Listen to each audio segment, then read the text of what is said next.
Bagi-bagi ratusan paket sajadah dan Al-Quran ini diberi nama Patroli Berkah Presisi.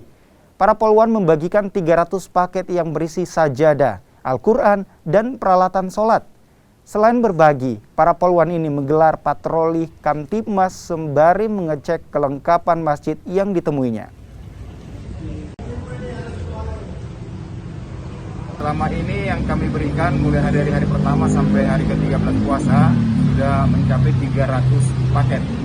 Yang mana cara penyalurannya dibagikan kepada seluruh personil anggota yang melaksanakan patroli, disimpan di atas kendaraannya, kemudian pada saat melakukan patroli di wilayah dan melihat sebuah masjid yang mana dari hasil pemantauan anggota patroli yang harus memberikan bantuan kepada masjid tersebut, maka anggota akan turun kemudian menyerahkan seperangkat alat sholat dan Al-Quran kepada pengurus masjid.